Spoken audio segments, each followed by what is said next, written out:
तपाईहरू हेर्दै हुनुहुन्छ क्यूट बक्स नेपाल।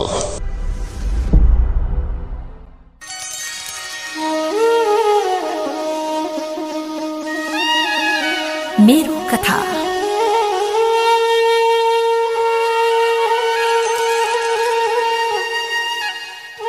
हराएर जाने छैनन् मनका विश्वासहरू झरीमा असिना झैं। अस्ताएर जाने छैनन् तिमी प्रतिका ममताहरू तुफानमा बादल झैं। म त प्रतीक्षारत रहिरहनेछु दिनले रात पर्खे झैं। म त पर्खिरहनेछु नित्य तिमीलाई मृत्युले जीवन पर्खे झैं। नमस्ते, स्वागत तथा अभिवादन।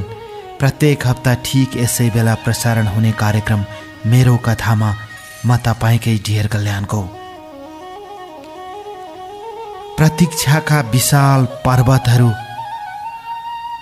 आफ्ना छातीभरि बिम्बित गरेर मनका मझेरीहरूमा आस्थाका यी पर्खालहरू भत्काउँदै ती सम्झनाका पहाडहरू चढ्दै म फेरि आइपुगेको छु तपाईँको यो सुन्दर बस्तीमा, तपाईँको गाउँमा, तपाईँको ठाउँमा, तपाईँको शहरमा र तपाईँका कोठा कोठामा।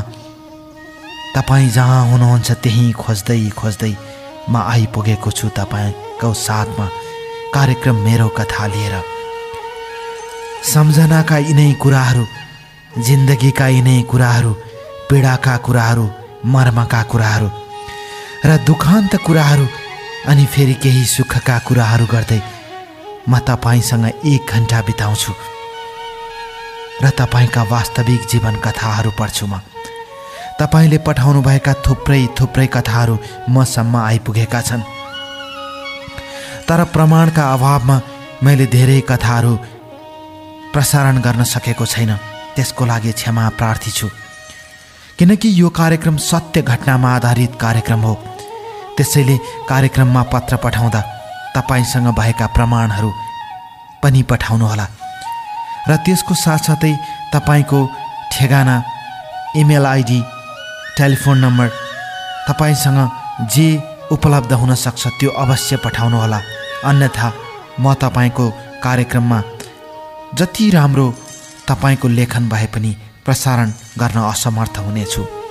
कार्यक्रम मेरो कथा राम्रो लेखन, राम्रो कथाको कार्यक्रम होइन, यो मात्र सत्य घटनामा आधारित कार्यक्रम हो। त्यसैले विचार गर्नुहोस्, तपाईँसँग काल्पनिक कथाहरू छन् भने यस्तै कार्यक्रमहरू थुप्रै FM स्टेसनहरूबाट प्रसारण भइरहेका हुन्छन्, तपाईँ त्यहाँ पठाउन सक्नुहुन्छ। तर तपाईँको जीवनको वास्तविक जीवन घटना छ भने मात्र मलाई लेख्ने प्रयास गर्नुहोला। र यसको साथसाथै तपाईँ मलाई इमेज FM को ठेगानामा पनि पठाउन सक्नुहुन्छ आफ्नो वास्तविक घटना, र तपाईँ इमेल मार्फत पनि पठाउन सक्नुहुन्छ। त्यसको लागि मेरो इमेल आइडी हो dear_kalyan@hotmail.com। यो सम्पूर्ण ठेगानापछि आज मैले भीष्मजीले पठाउनु भएको उहाँको वास्तविक जीवन घटनालाई लिएको छु र अब कार्यक्रम सुरु गर्ने अनुमति माग्छु।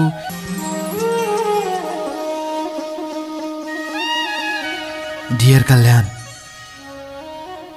सम्झे पनि बिर्से पनि, तपाईबाट जति टाढा भागे पनि, जिन्दगीमा भाग्न नसकिने आफ्नै कथाको भागेदार हुने मान्छे तपाईबाट कहिल्यै पनि पृथक हुन सक्दैन। पृथक सायद जिन्दगीको परिभाषामा मृत्युपछि मात्र सम्भव हुन्छ होला जस्तो लाग्छ। मान्छे जहिले पनि बोझले, आकांक्षाले, सपनाले र तृष्णाले थिचिएको हुन्छ। त्यही थिचिएको, पिल्सिएको मान्छेभित्र घट्ने घटनाहरू कतिपय सुखान्त हुन्छन् र कति घटनाहरू मान्छेले बिर्सने कोसिस गर्छन् र कतिपयमा घटनाहरू मान्छेले घटनै नघटेको जस्तो अनुभव गर्छन् र छोडिदिन्छन्। तर कतिपय मान्छेका घटनाहरू हृदयभित्र घाउ बनेर बसिरहन्छन्। कहिलेकाहीँ जिन्दगीका पुराना घाउहरू कोट्याउँछु, म सम्झन्छु, लेख्छु। हुन त म लेखनदेखि पृथक विषयमा रहेको मान्छे हुँ, तर पनि आफ्नो अतीत सम्झदा लेख्न मन लाग्छ, आफ्ना कुराहरू साट्न मन लाग्छ। मर्म बुझिदिने र कुरा बुझिदिने कोही नभएपछि कहिलेकाहीँ त एक्लो भएको अनुभव हुँदो रहेछ। तर त्यति बेला डियर कल्याण, तपाईँको सम्झना पल पल आइरहन्छ। अत्यन्तै व्यस्त जीवनमा पनि लेख्न बसेँ म। धेरै पछि लेख्छु भन्दा भन्दै केही हप्ता पहिले आफ्नो गाडीबाट घर फर्कदै गर्दा बाटोमा तपाईँको कार्यक्रम सुने र त्यसपछि लाग्यो मैले पनि एउटा आफ्नो अतीतको घटना लेख्छु, मेरो वास्तविक घटना, र तपाईँलाई सुनाउन चाहन्छु आज मेरो सत्य घटना। मेरो नाम भीष्म हो। विक्रम सम्वत 2040 सालमा मेरो जन्म सङ्खुवा सभा जिल्लामा भएको हो। म विकट जिल्लामा जन्मिएको र विकट गाउँमा जन्मिएको एउटा गरिब परिवारमा जन्मिएको व्यक्ति हुँ। तर मैले जसोतसो पढाइलाई अगाडि बढाउँदै गएँ र पढ्दै गएँ। म पछिका एक भाइ र एक बहिनी थिए। मेरो बुबाले फलामका भाँडाहरू बनाएर गाउँमा सबैको सेवा गर्नुहुन्थ्यो। सिधै भन्नुपर्दा दलित समुदायको मान्छे थिएँ म। गरिब भए पनि म पढाइमा अत्यन्तै तेज थिएँ। सायद भगवानले मलाई त्यही आशीर्वाद दिनुभएको थियो होला। गरिबको छोरा भए पनि पढाइमा तेज थिएँ म। गाउँको पढाइ के नै हुन्छ र, पानी पर्दा स्कुलमा बिदा हुन्थ्यो। तर पनि मैले त्यही स्कुलमा पढेँ। शिक्षकहरूले एकपटक भनेको कुरा मेरो दिमागमा बस्थ्यो र मलाई फेरि दोहोऱ्याउनु पर्दैन थियो। र म यसरी स्कुल जान्थेँ आउँथेँ। बुबाले जसोतसो पढाइरहनु भएको थियो। कहिलेकाहीँ भन्नुहुन्थ्यो तिमीहरूलाई पढाउन सक्दैन। डियर कल्याण, अझै पनि भन्छु म, हामीले त्यति बेला एक छाक खाएर पढ्थ्यौँ, स्कुल जान्थ्यौँ। बेलुका कहिलेकाहीँ घर फर्कँदा खानेकुरा हुँदैन थियो, भक्कै सुत्थ्यौँ। छर्लङ्ग घाम झुल्कने र पानी पर्दा छेउ लागेर सुत्नु पर्थ्यो मेरो घरमा। त्यही गरिबीमा जसोतसो महिनामा 15 दिन स्कुल गएर भए पनि मैले कक्षामा प्रथम स्थान ल्याउँथेँ।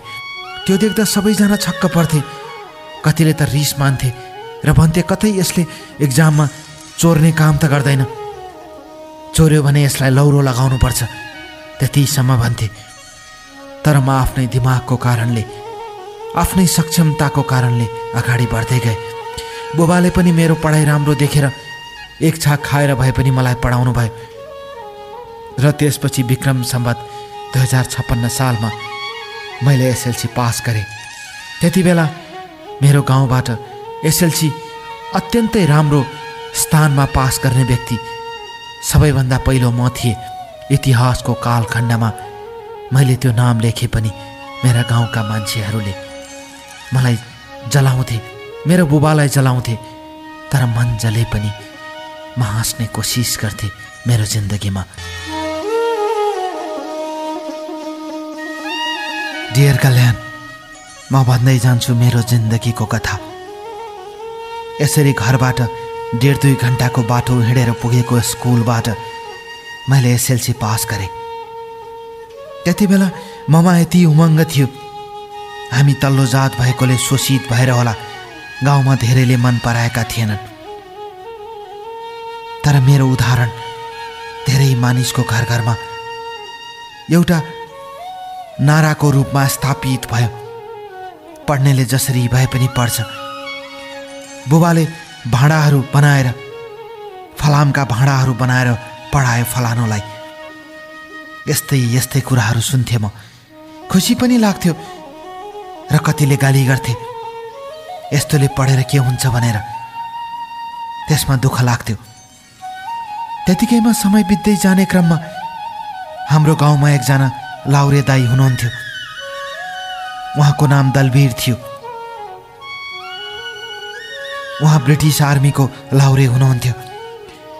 एक दिन उहाँ गाउँमा आएको बेला मेरो बुवाले दुःख सुनाउनु भएछ र छोरोलाई पढाउन सकेन भनेर बाबाका आँखाबाट आँसु खसेछन्।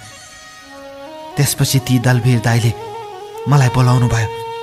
म खुसी हुँदै उहाँको घरमा गएको थिएँ। त्यसपछि उहाँले भन्नुभयो, तैँले साँच्चै पढ्छस् जस्तो लाग्छ मलाई। ल हिँड काठमाडौँ, म तँलाई पढाउँछु। तर तैँले मेरा छोराछोरीलाई हेर्नुपर्छ। उनीहरूलाई सिकाउनुपर्छ र घरको काममा सघाउनुपर्छ।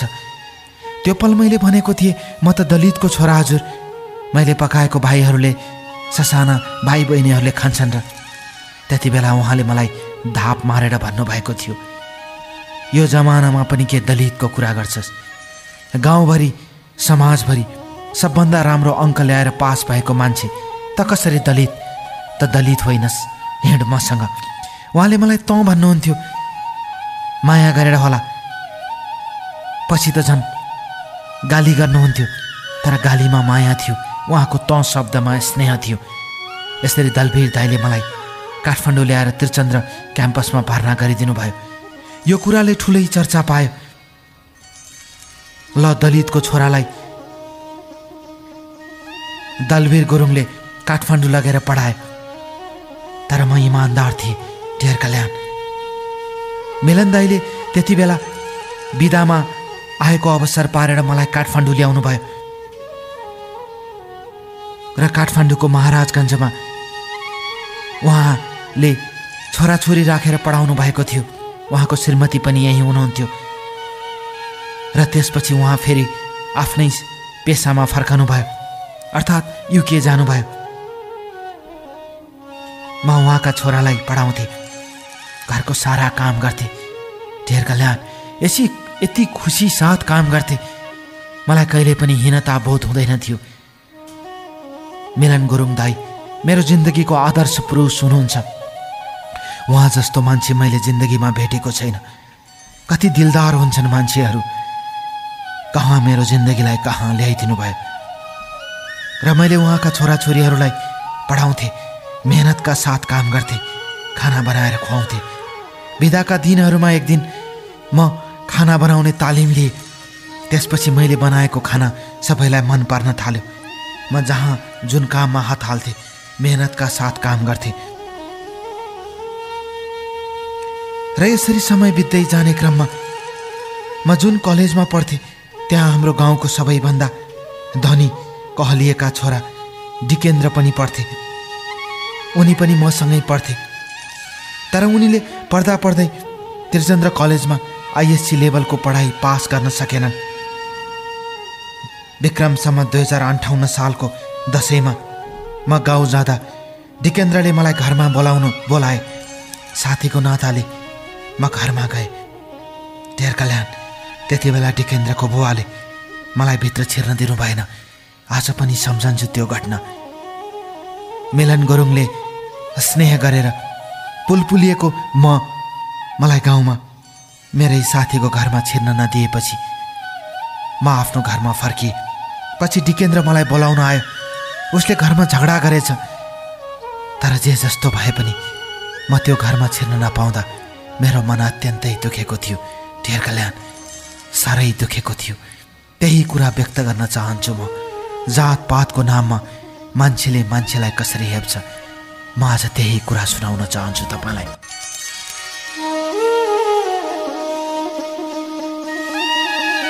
मेरो कथा।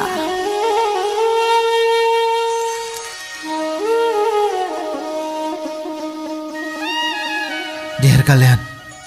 म भन्दै जान्छु तपाईँलाई आज मेरो कथा। दिल खोलेर सुनाउँछु तपाईँलाई मेरो कथा। पाना पाना खोलेर सुनाउँछु तपाईँलाई मेरो जिन्दगीको कथा। यसरी जिन्दगीमा अपहेलित भएको म, मेरो मनभित्र इख बढ्दै गयो। समय बित्दै जाने क्रममा म फेरि काठमाडौँ आएँ र आफ्नै स्थानमा काम गर्न थालेँ। डिकेन्द्र पनि काठमाडौँ आउनुभयो। उहाँ मेरो असल मित्र हुनुहुन्छ।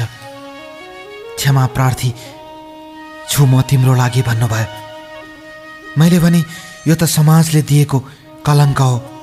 तपाईँ हामी त नयाँ युवा पुस्ताका मान्छेहरू।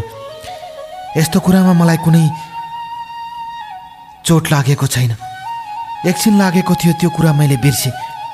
मैले यस्तै कुरा गर्दै गएँ र त्यसपछि मैले भने म तपाईँलाई आइएससी लेभलको परीक्षा पास गराउने जिम्मा मेरो भयो।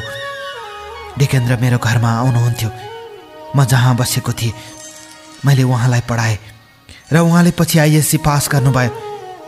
र उहाँको बहिनी थिइन्। उनको नाम निलिमा हो। त्यति बेला मैले आइएससी लेभलको पढाइ पनि आफ्नो समूहमा तेस्रो स्थान ल्याएर पास गरेको थिएँ। र यो कुरा मेरा परिवार लगायत मिलन दाईले पनि थाहा पाउनुभयो। उहाँ अत्यन्तै खुसी हुनुभयो र उहाँले आफू बसेको ठाउँबाट मेरो लागि केही सामानहरू पठाइदिनु भयो, राम्रोसँग पढ भनेर। त्यो मेरो लागि प्रेरणाको स्रोत थियो। ढेर कल्याण। त्यसपछि डिकेन्द्रकी बहिनी निलिमा पनि पढाइमा कमजोर भएको कारणले मलाई ट्युसन पढाउने अनुरोध गरियो। मलाई अप्ठ्यारो लागिरहेको थियो। मैले ट्युसन पढाएँ। डिकेन्द्र पैसा दिन चाहनुहुन्थ्यो तर मैले लिएन। बिस्तारै बिस्तारै ट्युसन पढ्ने बहानामा निलिमा मसँग नजिकिँदै गइन्। मलाई डर लाग्दै गयो। उनको माया एकरो रूपमा म प्रति बढ्दै गयो। समय बित्दै जाने क्रममा एकपटक मिलन दाईले लन्डनबाट फोन गरेर मलाई भन्नुभयो, तिमी पढाइमा तेज छौ, सक्छौ भने बाहिर जाने कोसिस गर। त्यति बेला मैले भने, हजुर म त गरिबको छोरा, मसँग पैसा कहाँ छ। त्यति बेला उहाँले नराम्रोसँग गाली गर्नुभयो। तँ भनेरै गाली गर्नुभयो। तर ढेर कल्याण, त्यो तँ भन्ने शब्दमा यति ठुलो माया थियो। आज सुनाउँछु म। त्यसपछि मैले यो कुरा भाउजूलाई भने। उहाँको श्रीमतीलाई भाइ बहिनीहरूसँग राखेँ। श्रीमतीले जे मन लाए उही गर भन्नुभयो। त्यसपछि म निर्वाध रूपमा अगाडि बढ्दै गएँ। कहाँ सस्तो हुन्छ म त्यहीँ पढ्न जाने विचार गरेँ र म पढाइमा तेज थिएँ। मेरो लागि सबै कुराको प्रेरणा मिलन दाई हुनुहुन्थ्यो। त्यसपछि मैले अस्ट्रेलिया कोसिस गरेँ। मेरो नम्बर राम्रो थियो र कसरी सस्तो पैसामा जान सकिन्छ भन्ने सिलसिलामा मैले धेरै मानिसको सहयोग लिएँ। मलाई धेरै मानिसले सहयोग गर्नुभएको छ। म कसैको अगाडि ठुलो कुरा गर्दैन थिएँ र ती दिनहरूमा निलिमाले मलाई चाहँदै गई। तर मलाई डर लाग्थ्यो र एक दिन मैले अस्ट्रेलियन एम्बेसीमा इन्टरभ्यू दिएँ र मेरो भिजा तयार भयो, अर्थात् म अस्ट्रेलिया उड्ने भएँ।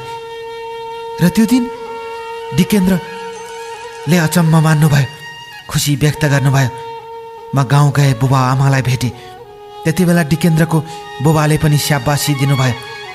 त्यही परिवार पहिले मलाई घरभित्र छिर्न दिएको थिएन, अहिले स्याबासी पाए।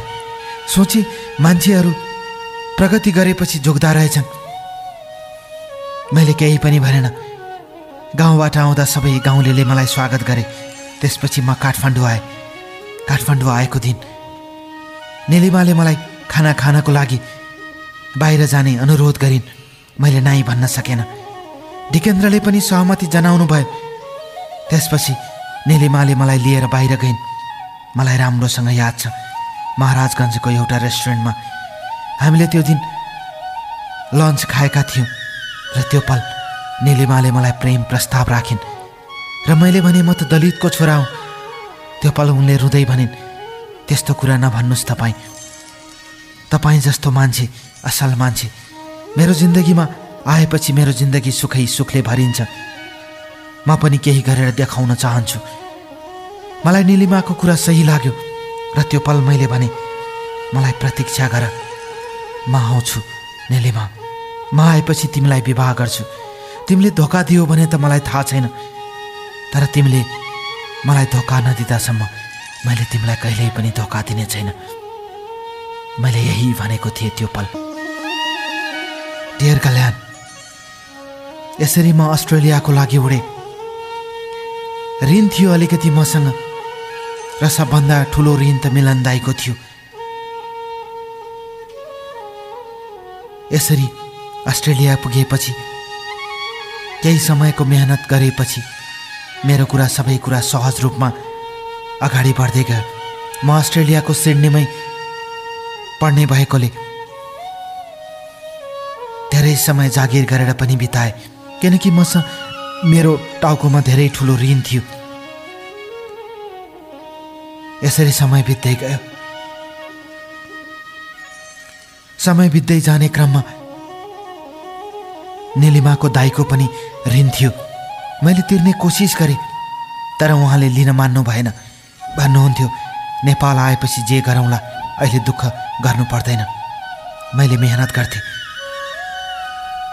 र निलिमाको दाइको सहयोगप्रति म आभार प्रकट गर्छु। अहिले पनि म धेरै समय काम गर्थेँ र पढ्थेँ। मलाई पढाइमा सबै कुरा बुझ्न केही समय गाह्रो भए पनि पछि सजिलो हुँदै गयो र त्यसपछि मैले गाउँमा पैसा पठाएँ। बुबाले सानो घर किन्नुभयो, अलिकति जग्गा किन्नुभयो, बहिनीको विवाह भयो। भाइलाई मैले काठमाडौँ ल्याएर राखेँ। उता अस्ट्रेलियामा पढ्दैछु, यता भाइ पढ्दैछ। भाइलाई काम गर्न दिएन। कतिले मेरो रिस गरे पनि जिन्दगीले मलाई साथ दियो। डियर कल्याण, म यति मेहनत गर्थेँ, 18-20 घन्टा काम गर्थेँ, 3-4 घन्टा सुत्थेँ। मलाई सबैले भन्थे यसरी काम नगर, तर के गर्नु, आफ्नो जिन्दगीको पीर आफूसँग थियो। सबैलाई खुसी राखेको थिएँ। आमा बुबा 1-1 वर्षमा काठमाडौँ आउनुहुन्थ्यो चेकअपको लागि। उहाँहरूको स्वास्थ्य चेक गर्न लगाउँथेँ मैले। सबै कुरा राम्रो थियो। मिलन दाइ पनि खुसी हुनुहुन्थ्यो, तर उहाँका छोराछोरीहरूले राम्रो पढ्न नसकेकोमा मलाई चिन्ता लाग्थ्यो, दुःख लाग्थ्यो। त्यसपछि मैले अनेक कोसिस गरेँ अस्ट्रेलियामा, र दाइको जेठो छोरालाई मैले अस्ट्रेलिया ताने। त्यसमा मिलन दाइलाई केही ऋण लगाए। जुन ऋण मिलन दाइले लगाउनु भएको थियो त्यो चुक्ता गरे जस्तो अनुभव भयो। यसरी समय बित्दै जाने क्रममा निलिमाको दाइको पनि विवाह भयो। फेरि समय बित्दै गयो। मैले विक्रम सम्वत 2065 सालमा MBA लेभलको पढाइ सकेँ र त्यसपछि नेपाल फर्कने अठोट गरेँ। किनकि म गरिबको छोरा, त्यो पनि दलितको छोरा। म विदेश बसेर नेपालमा रहेको जातपातलाई अन्त्य गर्न सकिँदैन भन्ने सोचका साथ म नेपाल फर्केँ। पढाइको साथसाथै म नेपाल फर्कदा ममा अत्यन्तै ठुलो आत्मविश्वास थियो र त्यो दिन मलाई राम्रोसँग याद छ। मलाई एयरपोर्ट लिन मेरी प्रेयसी नेलीमा आइपुगेकी थिइन्। त्यो दिन म यति खुसी थिएँ, सायद त्यति खुसी जिन्दगीमा कहिल्यै भएन होला। साँच्ची साह्रै खुसी थिएँ म त्यो दिन, बस साह्रै।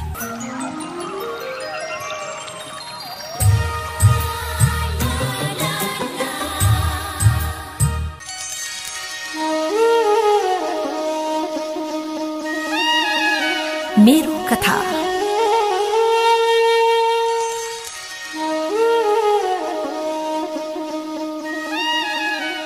डियर कल्याण, यसरी म आफ्नो पढाइ सकेर नेपाल फर्केँ।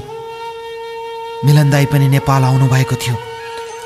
2 दिन मात्र के बसेको थिएँ, हिँड गाउँ जाउँ भन्नुभयो। उहाँसँग जान पाए मलाई के चाहिन्थ्यो। म सङ्खुवा सभा गएँ। गाउँमा मेरो लागि स्वागत गरिएको रहेछ।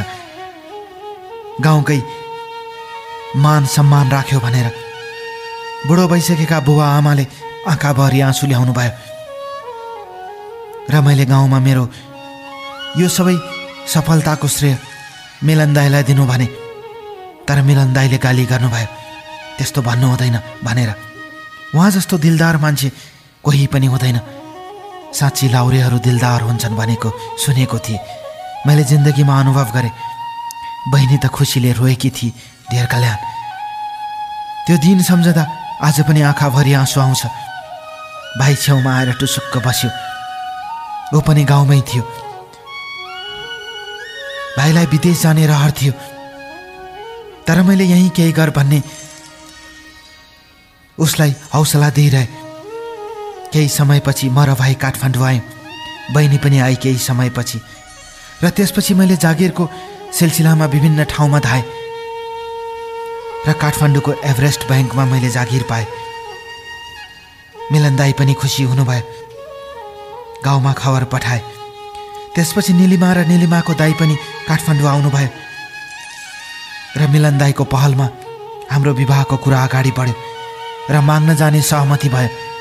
र मिलन दाइले फोन गरेर बुबा आमासँग सल्लाह माग्नुभयो, तर बुबा आमाले नाइ भन्नुभयो, अर्थात् विवाह हुन सक्दैन भन्नुभयो। मनले चाहेर पनि उहाँहरूको संस्कारले दिएन। तर बुबाले विरोध गरे पनि निलिमाको दाई र मिलन दाईले विवाह गर्नै पर्छ भनेर कर गर्न थाल्नुभयो। म दोधारमा परे र अन्त्यमा सबैजना राजी भएपछि हाम्रो विवाह गर्ने कुरा भयो। डियर कल्याण, म भन्दै जान्छु मेरो कथा। आज दिल खोलेर सुनाउँछु तपाईँलाई मेरो आफ्नो कथा, बस आफ्नो कथा।